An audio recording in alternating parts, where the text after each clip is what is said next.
नमस्कार दर्शकों, आप देख रहे हैं स्टार न्यूज 21 पर खास रिपोर्ट, जिसमें हम आज आपको बताने जा रहे हैं उत्तर प्रदेश सफाई मजदूर एकता संघ के द्वारा एक सांकेतिक हड़ताल का ऐलान किया गया है। मेरे साथ टेलीफोन पर जुड़ रहे हैं हनीफ शाह जी, मीडिया प्रभारी। जी हनीफ शाह जी, क्या आप मुझे सुन पा रहे हैं? बिल्कुल सर, सुन पा रहा हूँ आपको मैं। जी हनीफ शाह जी, सबसे पहले थोड़ा सा मैं जानना चाहूंगा, ये उत्तर प्रदेश सफाई मजदूर एकता जो मंच है, ये किस तरह से मजदूरों से जुड़ा हुआ है? ऐसा है, ये हमारे यहाँ आउटसोर्स कर्मचारी जी जो डूडा द्वारा लगाए गए हैं, जी उन शाह जी, मजदूरों की बात, जो संविदा में लगे हुए कर्मचारी उन मजदूरों की बात, जी। जो स्थायी कर्मचारी हैं उन मजदूरों की बात, जी जो अपनी बात को उच्च अधिकारियों तक नहीं रख पाते थे, जी। उसके लिए इस मंच को बनाना पड़ा। तो सबसे पहले आपसे मैं जानना चाहूंगा कि आपसे जो श्रमिक लोग जुड़े हुए हैं, जो लोग पढ़ना नहीं जानते, थोड़ा बहुत लिखना मतलब उस उच्च स्तरीय भाषा को नहीं समझ पाते हैं संवैधानिक रूप से, उन लोगों की आपने ये संगठन बनाया है, तो उनके लिए ही हम आपसे कुछ संवाद करना चाह रहे हैं कि ये जो सांकेतिक हड़ताल का जो ऐलान किया गया है, ये किस बात को लेकर किया गया है? देखो, यही बिंदु है हमारे। जी। पहला बिंदु तो हमारा ये है कि 136 बैकलॉग सफाई कर्मचारी जो नियुक्त किए हुए थे बसपा सरकार में, जी वो अभी तक अपने कार्य पर नहीं पहुंचे हैं। जी। अच्छा। सफाई वाले तो जी हालांकि उनसे अन्य कार्य कराया जा रहा है। जी। दूसरा हमारा बिंदु था, 134 कर्मचारियों ने कभी सफाई का काम नहीं किया, बल्कि सभी स्थायी कर्मचारी हैं इनकी। अच्छा। दूसरा हमारा था, आउटसोर्स कर्मचारियों को न्यूनतम वेतन 18,000 दिलाया जाना। बिल्कुल सही बात है, क्योंकि एक इस समय वर्तमान में कितना वेतन मिलता है?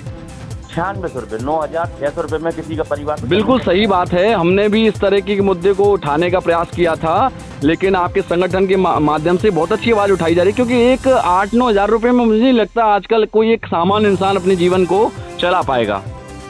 बिल्कुल जी, बहुत अच्छी आपकी मांग है। अच्छा, एक चीज और जानना चाहूंगा, मथुरा वृंदावन के कितने श्रमिक मजदूर आपके संगठन से इस समय सक्रिय रूप से या जुड़े हुए हैं?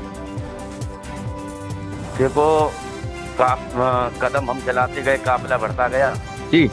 जब हम यहाँ पे थे, वैसे हमारे बहुत मथुरा हमारी हमने वृंदावन के लिए अलग नियुक्त कर रखे हैं जी।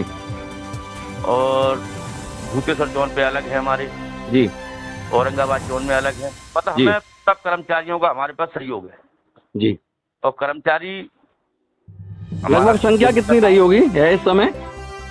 इस समय करीब हमारे यहाँ पे जो हमारे मैं अपने सदस्यों की बताऊं? हाँ, लगभग बता दीजिए, जो लोग आपसे जुड़े हुए संगठन से लगभग यहीं अपने वृंदावन मथुरा के क्षेत्र का बता दीजिए। कम से कम आप पूरा सब कर्मचारी मानिए हमारे। हाँ सब। अच्छा, सारे कर्मचारी जुड़े हुए हैं। बिल्कुल जी। तो ये जो सांकेतिक हड़ताल है, इसमें किस तरीके से हड़ताल की जाएगी? ये राष्ट्रव्यापी हड़ताल है, ये अकेले मथुरा की हड़ताल नहीं है, राष्ट्रव्यापी हड़ताल है। हाँ। तो इसमें किस तरीके से किया जाएगा, क्या मतलब क्या किस तरीके से इस हड़ताल को किया जाएगा, ये जानने का प्रयास कर रहे हैं। देखो, सरकार या सरकार के अधीनस्थ अधिकारी हमारी बात को नहीं समझ रहे हैं, इसलिए हम इस अपनी सांकेतिक हड़ताल को एक जुलूस के जरिए तक पहुंचाना है, उनको ज्ञापन देना है। एक कार्य का बहिष्कार रहेगा हमारा। तो ये जो जुलूस है, ये मथुरा और वृंदावन में अलग अलग निकाला जाएगा, या मथुरा जिले की बात करें तो इसमें मथुरा में किस तरीके से इसके प्रोग्राम या कार्यक्रम रहेंगे? जैसा कि आप जानते हैं कि मथुरा में जितने भी हम जनपद मथुरा के अधिकारी जो हैं, आप इसी साइड है, मथुरा की कचहरी साइड ही जी, तहसील स्तर पे। जी।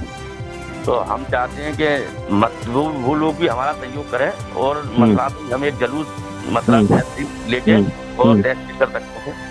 अच्छा, मथुरा से। और यहाँ कहाँ से कहाँ तक रहेगा?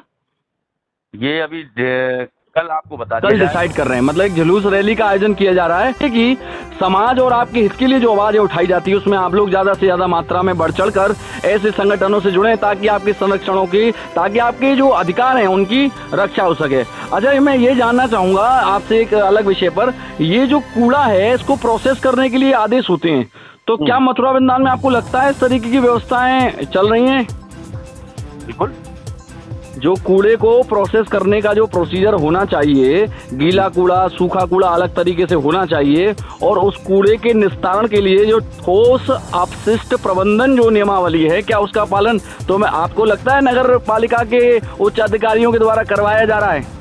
देखो, आपने देखा होगा नगर निगम प्रशासन जगह जगह नुक्कड़ नाटक कराता है, ये कराता है, जागरूकता लाना चाहता है। जितने भी हमारे यहाँ व्यवसाय समिति के लोग हैं, होटल है, मैरिज होम है, इनको कंपोस्टिंग करने के लिए सलाह देता है। हाँ, देता है। आप अपने गीले कूड़े से अपनी कंपोस्टिंग कीजिए, बढ़िया खाद पैदा कीजिए, जो आपके फुलवारी है, पेड़ पौधे इन पे लगाइए। जी जी जी। आपको नई खरीदने पड़ेगी आपको। और घर के लोग हैं, जो स्त्रियां हैं, हमारे यहाँ लेडीज यूनिट है, वो घर घर जाके समझाती है कि भाई आप कंपोस्टिंग कीजिए, आप गीले कूड़े को कैसे प्रयोग कर सकते हैं, उसके बारे में, उसकी विशेषताओं के बारे में बताती हैं।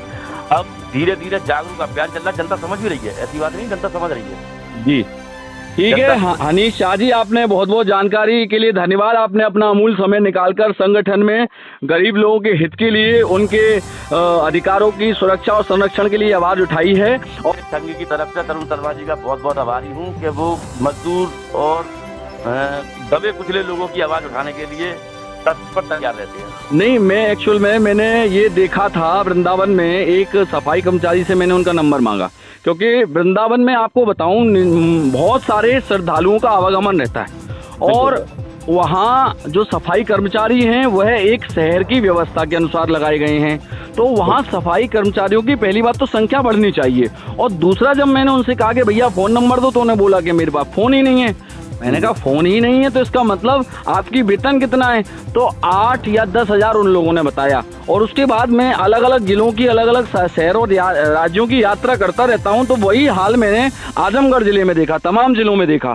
तो मेरे अंदर एक वेदना थी, और हमारे जो नंदू हैं, प्रेस में ही हैं, पत्रकार साथी हैं, उनके द्वारा हमें जब ये सूचना प्रेषित की गई तो मुझे बड़ी खुशी मिली। ऐसा होता है अनुज जी।